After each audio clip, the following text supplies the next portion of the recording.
O pesquisador e escritor Paulo Henrique de Figueiredo lança a obra que revela fatos desconhecidos da vida de Allan Kardec e conduz o espiritismo para a libertadora doutrina dos espíritos.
Oi, Marta.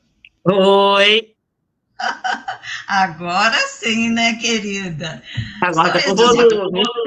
São esses imprevistos, né, minha querida? Verdade. Mas uma boa noite para você e seja muito bem-vinda. Obrigada. Mais uma vez. Muito bom estar com você, querida. Então, igualmente. Muito bom. Vamos, então, dar uma boa noite para os nossos irmãos que nos acompanham toda segunda-feira, nesse horário, ou que poderão em outro momento. Nós, hoje, então, a nossa convidada é a Marta Celeste. Ela é palestrante, ela é tarefeira no Centro Espírita de Allan Kardec, em Além Paraíba, onde ela também reside. Mas ela também é uma tarefeira que vai em vários locais aqui por perto e nos dá esse prazer de estar divulgando a doutrina espírita. Então, ela é muito querida, é conhecida. Muito bom, é um prazer imenso estar com você. Então, meus irmãos, nós vamos, nesse momento, fazer a nossa prece. Senhor Jesus, nosso mestre e amigo de todas as horas, Deus, nosso Pai, de amor e bondade, estamos aqui agradecendo a oportunidade de, mais uma vez, estarmos ouvindo, estarmos conhecendo mais um pouco sobre a doutrina espírita. Então, pedimos aos nossos espíritos do bem, a nossa benfeitora Zilda Gama, que possa inspirar a nossa querida irmã Marta, que vai nos trazer um tema muito bom, porque ele é muito rico de conhecimentos, de ensinamentos, e vai ser muito bom para a nossa reflexão. E pedimos também que possamos estar com a mente e o coração abertos e podermos aproveitar tudo aquilo que ela vai nos passar. Obrigada, Senhor. Continue sempre conosco, nos amparando, protegendo e abençoando. E que assim seja, graças a Deus. Então, minha querida, a palavra é sua, tá bom? Obrigada. Que bom poder estar juntos. Bom poder te ver novamente aqui. Nós vamos conversar um pouquinho sobre a parábola do filho pródigo. E foi anotada por Lucas, capítulo 15, versículos 11 a 32. Pródigo é aquele que é gastador, esbanjador, aquele que dissipa seus bens, que gasta mais do que necessário.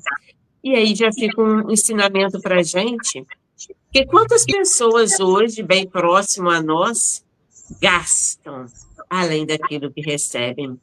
Passam aperto todo mês por não controlarem as suas dívidas. É claro que tem mês que a gente passa um pouquinho de aperto, né? Às vezes é uma doença que surge, algo inesperado, mas que a gente possa controlar, né, as nossas dívidas, aquilo que a gente ganha todo mês, para que sobe pelo menos um pouquinho, quando der, né, para a gente não passar, né, tanto aperto no nosso dia a dia. E nós vamos contar a história, né, dessa parábola que Jesus nos contou. E a gente vai conversar um pouquinho sobre ela. Jesus nos fala que tinha 2 filhos, aquele rico senhor de muitas terras. Então, era um homem muito rico. E um dia, o seu filho mais moço o procurou para uma conversa, certamente cansado das disciplinas dentro do lar, a que era submetido todos os dias. E aí a gente fala da disciplina dentro do lar. A gente lembra de Emmanuel com Chico, quando Emmanuel falou para Chico, disciplina, disciplina e disciplina. Então, se para Chico é 3 vezes, imagina para a gente, né? Quantas vezes aí de disciplina para a nossa caminhada. E é necessário, queridos irmãos, irmos ensinando as nossas crianças, desde pequeninas, a importância da disciplina. Como que a gente faz isso? A criança pequenina começa a brincar, esparramos os brinquedos, a gente senta, brinca junto, e depois juntos vamos guardar os brinquedos. E a criança vai crescendo sabendo que esparramou, tem que juntar a disciplina aí. E daí ela vai tendo outros tipos de disciplina para a vida inteira, importantes na sua caminhada. E o filho, então, mais moço, procurou o pai. Pai, quero a minha parte na herança. E aí a gente se assusta, porque geralmente quando a gente fala de herança, é quando uma pessoa desencarnou, né, morreu, e que deixou algo para os seus filhos, ou para a família. E aí esse filho vai pedir o pai a parte dele na herança, e o pai está ali vivo, trabalhando. E a gente vê, meus irmãos, quantas famílias aqui na Terra se desfazem, brigam, anos a fios, às vezes, por herança, às vezes, por pouca coisa. Às vezes a pessoa deixou uma casa, um carro, ou quase que nada, e as pessoas brigam por isso. Tão bom quando não existem essas brigas, quando as famílias se unem, né? E vão dividir em paz aquilo que aquele ente querido deixou. Sabiamente, o pai considerou que era chegado o tempo, né, o momento certo, do filho ter suas próprias experiências no mundo. Tanto que, conhecendo seu filho, o pai deixou que ele tivesse como aprendizado a vida, pois ele estava deixando o aprendizado suave do lar. E a vida geralmente é um aprendizado mais rigoroso do que o do lar.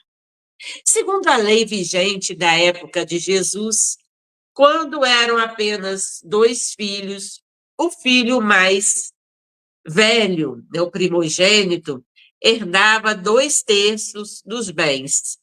E assim o filho mais moço recebeu 1/3, juntou todos os seus pertences e partiu para um país distante.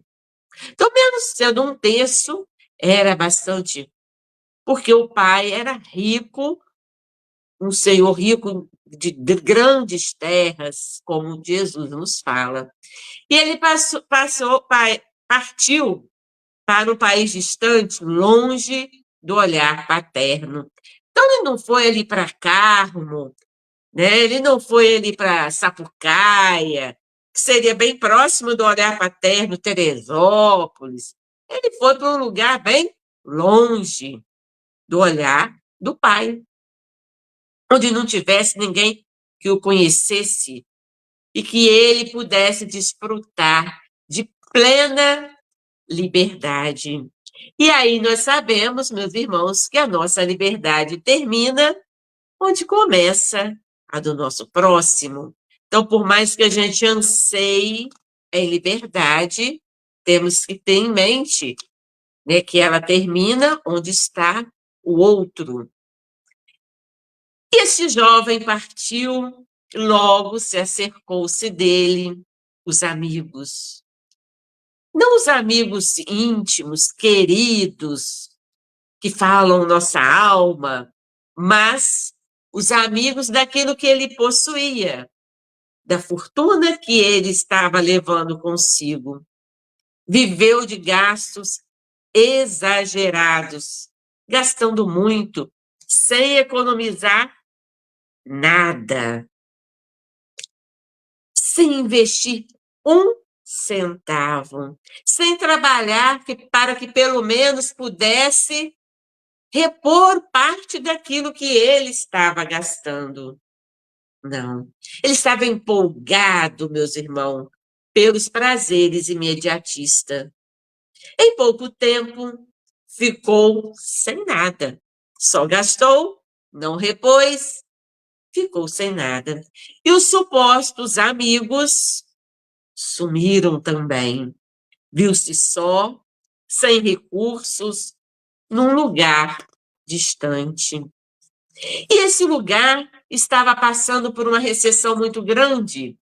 As pessoas passavam fome, passavam necessidades, estavam perdendo os empregos.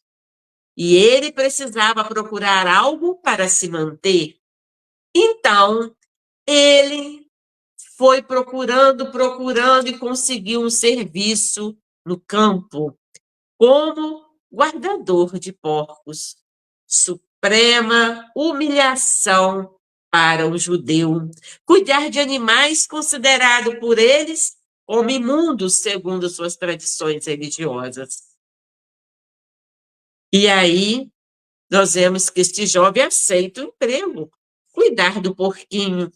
Tinha inveja até desses animaizinhos, que tinha hora do banho do sol, do banho, das alimentações fartas, eram bem tratados, recebiam a ração de uma vagem adocicada chamada alfarroba. E esta vagem, além de adocicada, era muito nutritiva. Muitas vezes, ele chegava a se alimentar às escondidas do alimento do porquinho. E pensava, começou a pensar no seu pai, lá nas terras, nos servos do seu pai que tinham alimentação, tinham pão na mesa. E afinal, depois de muito sofrer, o jovem caiu em si, reconheceu o seu erro, a sua imprudência, o seu engano, viu que ele deixou se iludir e começou a pensar lá no seu pai e decidiu: regressarei à casa paterna. E chegou a pensar no que ele ia falar para o pai. Pai, pequei contra o céu e diante de ti. Já não sou digno de ser chamado teu filho. Trata-me como um dos teus empregados. Então, ele deixou a fazenda onde ele estava trabalhando, saiu daquele comodismo ali de cuidar dos porcos, daquela rotina, das necessidades que estavam passando, que eram muitas, e fez viagem de volta. Quando ele foi, a viagem foi tranquila, foi com os amigos, com dinheiro, né? Tudo foi mais fácil. A viagem de volta foi uma viagem longa, sofrida. Ele não tinha dinheiro, não tinha empregados, tinha que pedir, esmolar comida, esmolar um lugar para dormir, e com muitas dificuldades. Às vezes recebia não, às vezes recebia um coração amigo, bom, que ajudava. Finalmente, depois de muito caminhar, chegou ao fim da jornada. Exausto, meus irmãos. Ele não estava cansado, ele estava exausto. E aí a gente imagina cansado quantas vezes para chegar essa exaustão. Faminto, roupas esfarrapadas, quase não existiam mais, cabelos e barbas em desalinhos, sujo, mas parecia um mendigo. Coração a pulsar, quase saindo pela boca, agitado de emoção. Aproximou-se do lar. Como seria recebido? Seria perdoado pelo seu pai? Conseguiria o emprego? O pai, Jesus nos fala, que certamente fora avisado da presença do seu filho ali perto do lar. Tanto que o pai veio correndo ao seu encontro, sem uma palavra de censura, sem queixa. Deu-lhe aquele abraço apertado, meus irmãos, e beijou carinhosamente. E aí, eu pergunto para a gente, será que a gente faria o mesmo? Será que a gente ia correndo lá ao encontro do filho? Acredito que sim.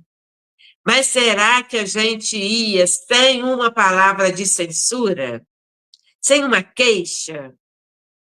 Ou a gente ia dar aquele abraço e ia começar a perguntar para o filho.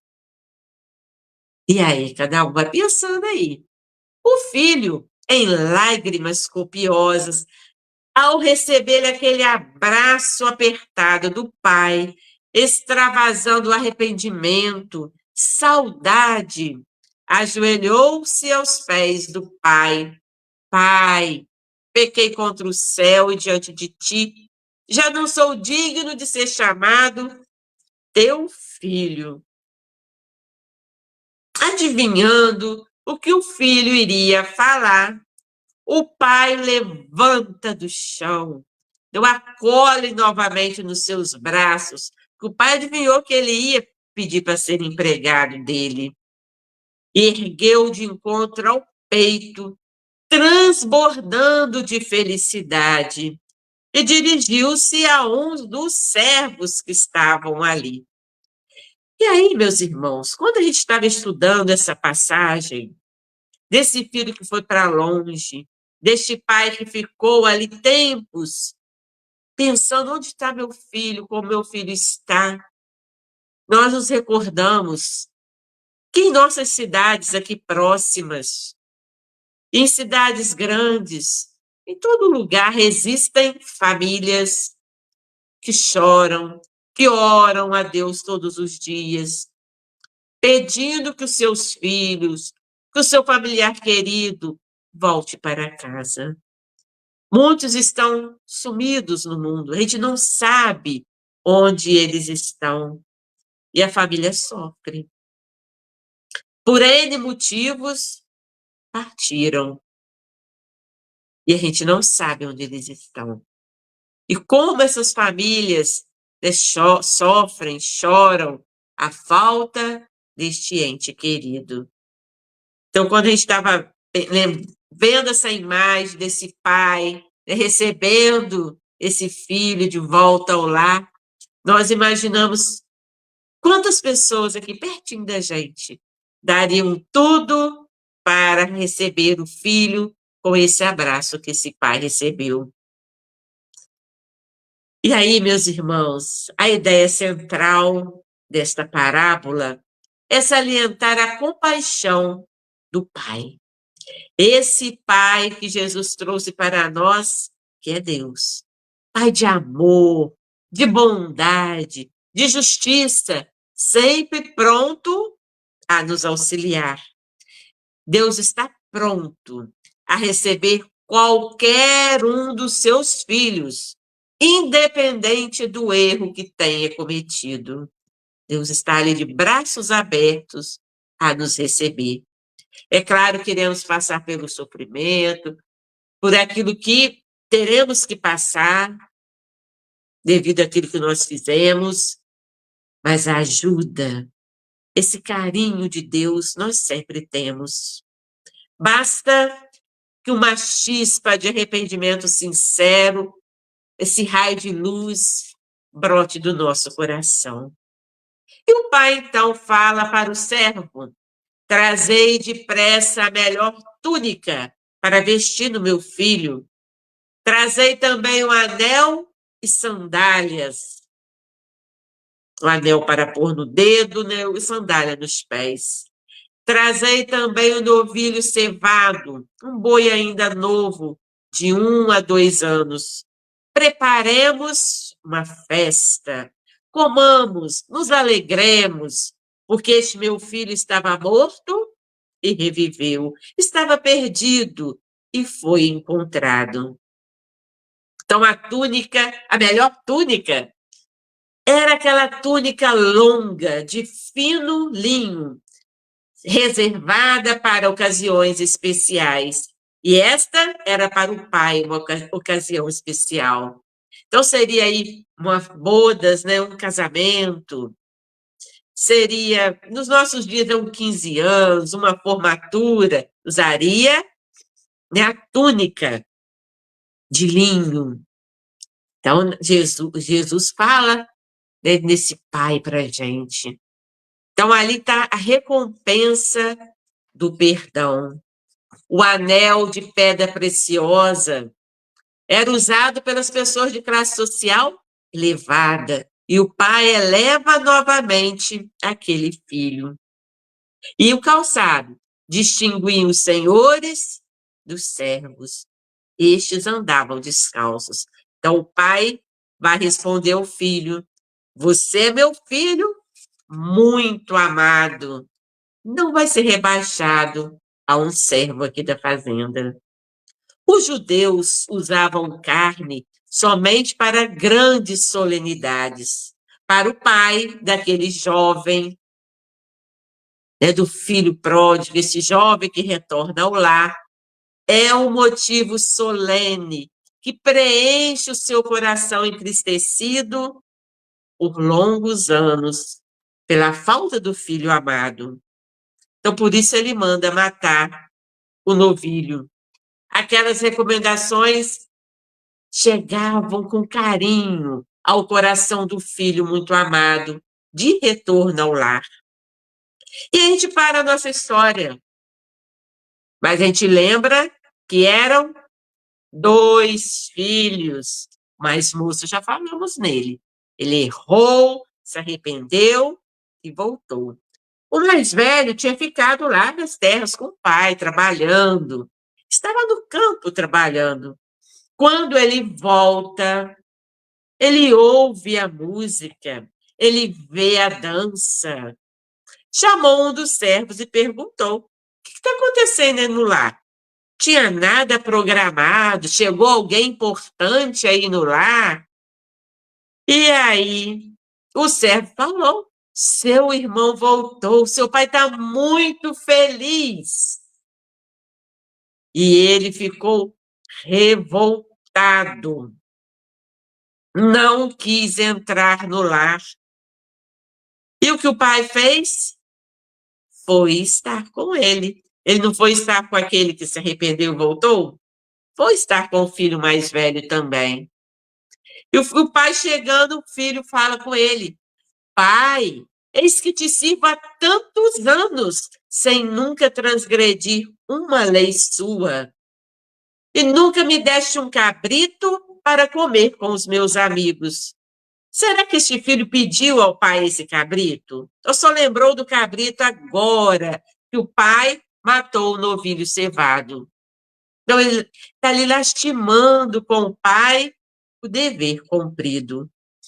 Vindo, porém, ele continua falando com o pai, este teu filho, ele não fala, vindo, porém, este meu irmão, vindo, porém, este teu filho, que jogou tudo fora, gastou tudo que você deu a ele, mataste-lhe o novilho cevado.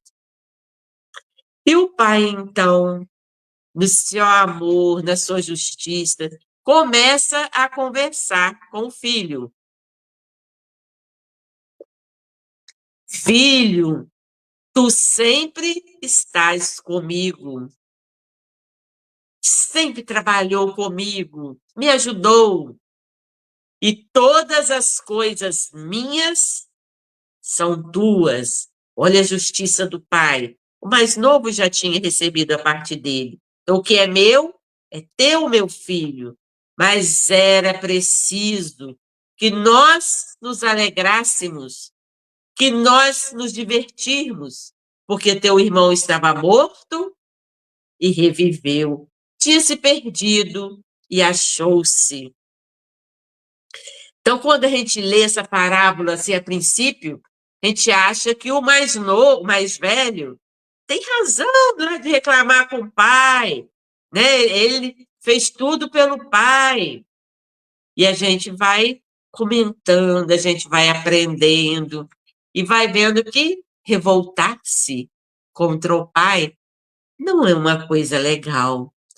Mas foi um momento do filho ali. E às vezes a gente passa também por esses momentos na nossa vida de revolta contra este Pai de amor e bondade que é Deus. Não deveríamos, mas a gente ainda dá essas escorregadas e passa por isso. A parábola, meus irmãos, ela é bela, ela é simples, fácil da gente entender, da gente interpretar. Então, este pai é Deus e os filhos somos nós. E aí, qual filho eu estou sendo na minha caminhada? Sou o filho que pegou a herança, saiu pelo mundo, gastou tudo, arrependeu, voltou, sofreu e voltou para a convivência do pai? Ou sou o filho que, vez por outra, me revolto contra o pai? Muitas vezes, nós desperdiçamos as dádivas divinas, essa herança que nós recebemos, e não prestamos atenção. A herança pode ser simbolizada em tanta coisa. Temos o nosso corpo perfeito, ideal, único, feito exclusivamente para nós. Pode ter o defeito que for, mas ele é perfeito para a nossa caminhada hoje, aqui na Terra. E como nós reclamamos o nosso corpo físico. Como, meus irmãos, nós não cuidamos dele de forma correta. Como que a gente faz uso, né, de entorpecentes, dos vícios, do ódio, da angústia, da raiva. Tudo prejudica o nosso corpo físico. Não nos alimentamos de forma correta. E aí, estamos prejudicando esse corpo lindo, maravilhoso, criado por nós. Nós temos a herança da inteligência. Somos todos inteligentes. Cada um aprende de uma forma. Um só professor falar já aprendeu. Outro precisa ler, estudar, escrever. Outro só através do jogo, do lúdico que aprende. Mas aprende. Todos nós aprendemos. Todos nós somos inteligentes. Temos capacidade de aprender e aprender muitas coisas. Temos o tesouro do tempo e perdemos o nosso tempo por horas a fio sem fazer nada. Costumo dizer que a gente vai pegar o celular para ver a hora, a gente roda tudo quanto é rede social, roda para lá, roda para cá, às vezes nem está lendo, só rodando. Mas pegamos o celular para ver a hora. Ficamos 2 horas ali, roda para lá, roda para cá. Se a gente pelo menos estivesse ouvindo uma boa palestra, lendo uma boa mensagem, né? Estaríamos ganhando o nosso tempo. Mas como a gente deixa o nosso tempo sem aproveitar e fazer? Eu não tenho tempo. A gente tem que organizar melhor, né, o nosso tempo. E procurarmos, meus irmãos, estarmos na casa paterna. O que é estar na casa paterna? É estarmos onde Deus está presente. Estarmos bem dentro de nós, podermos ir na casa espírita que a gente abraçou, ou na religião que a gente abraçou, estarmos ali juntos, trabalhando uns pelos outros, praticando, né, a caridade, estudando e orando. E a casa espírita nos oferece essa oportunidade de estar ali, orando, estudando e ajudando. Tão importante para a nossa caminhada. E aí, muitas vezes, nós agimos como o filho que se revolta, às vezes agimos como o filho que some e depois volta. E passamos os nossos apertos na vida por não estarmos na presença do Pai, não estarmos ali procurando colocar em prática o que temos aprendido de Deus. E aí a gente pede para todo mundo orar pela gente, para todo mundo nos ajudar, porque achamos que a gente sozinho não consegue sair daquilo que estamos passando, porque nos afastamos de Deus. Quantos que estão lá junto com Deus têm o pão da tranquilidade? Que pão é esse? É o pão do aconchego, do conhecimento, de estarmos juntos.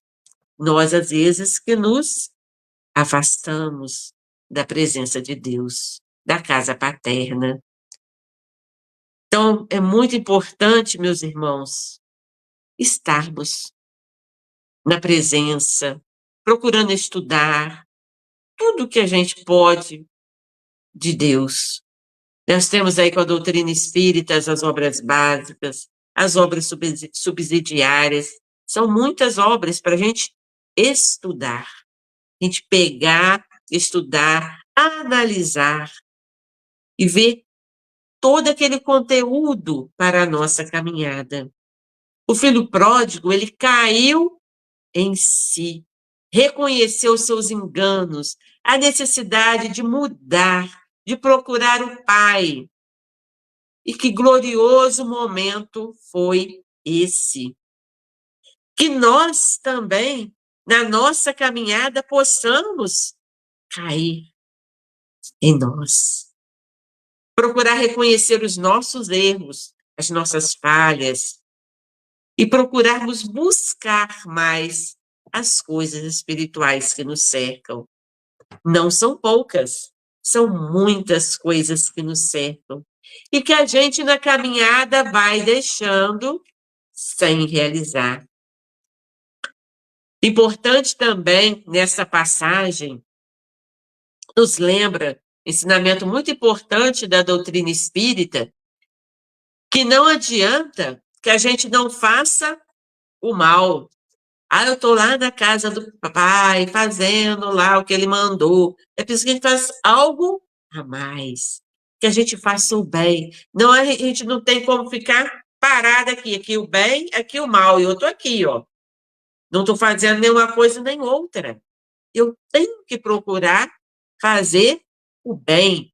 Às vezes a gente erra, a gente tem que voltar e refazer de novo, mas é assim que a gente consegue. E às vezes a gente faz o errado. E a gente fala assim, poxa, não devia ter feito assim, mas eu vou corrigir. Corrige, dá tempo. O melhor que a gente puder corrigir hoje, para a gente não deixar para amanhã, para quando a gente desencarnar, que a gente possa, de repente, vão passar por algum vale de sofrimento, possamos passar, mas que não seja longo, porque a gente foi corrigindo aqui hoje os nossos erros e procurar fazer o máximo de coisa boa que a gente puder na nossa caminhada.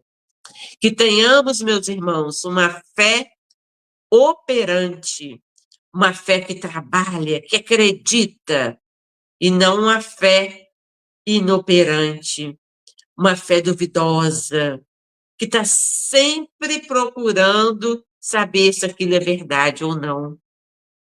Que a gente acredite realmente em Deus, na presença dele na nossa caminhada. E que em tudo que a gente realizar hoje, no nosso dia a dia, que possamos realizar com amor. Possamos doar o máximo de amor que nós pudermos nas atividades que a gente abraçar. Estamos aí chegando ao nosso finalzinho da nossa reflexão da noite.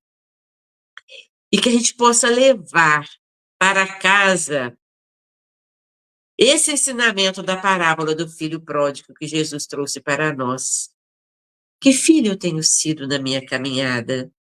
Aquele que arrependeu, voltou pelo caminho, está ali procurando dar agora o melhor de si, porque caiu em si, está dando o melhor na sua caminhada.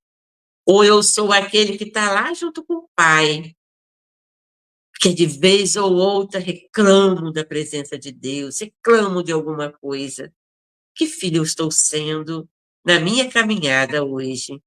Nós queremos agradecer na atenção de todos, o carinho que nós fomos recebidos aqui hoje, e que o amor possa fazer parte, hoje e sempre, da nossa caminhada.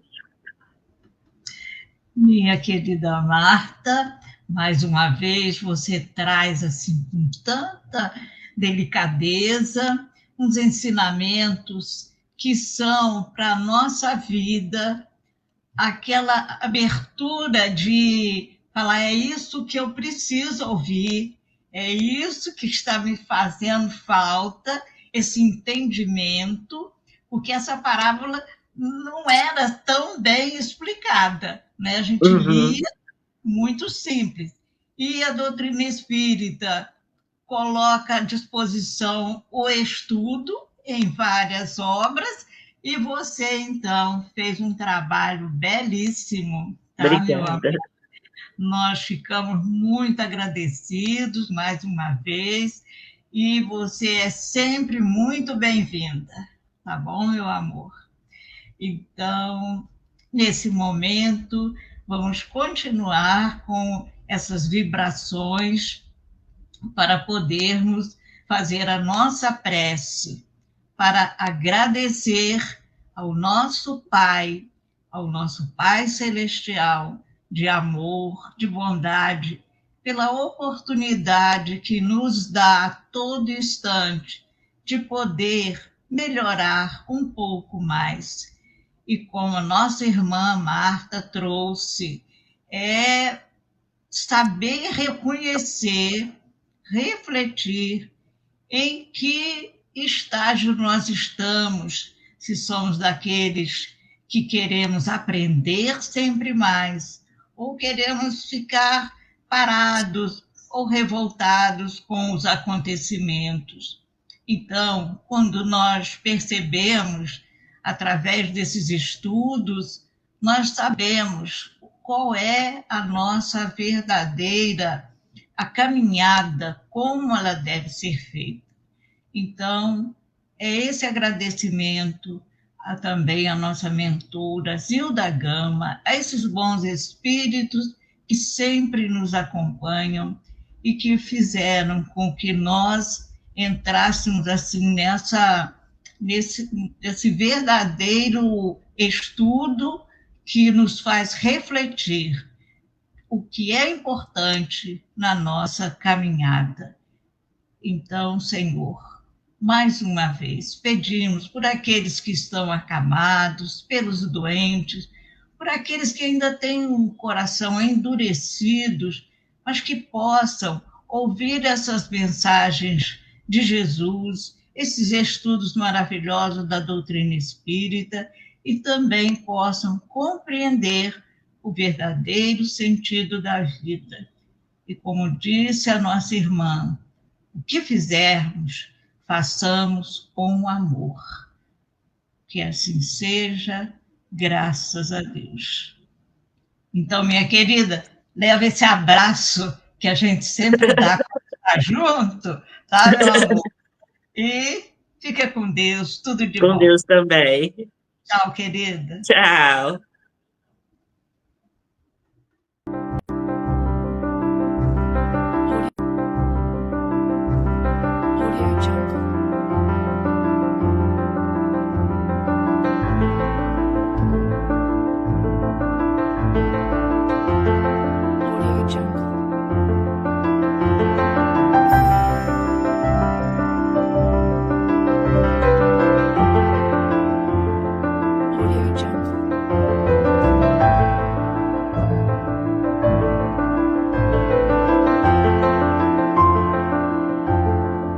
Audio Jungle.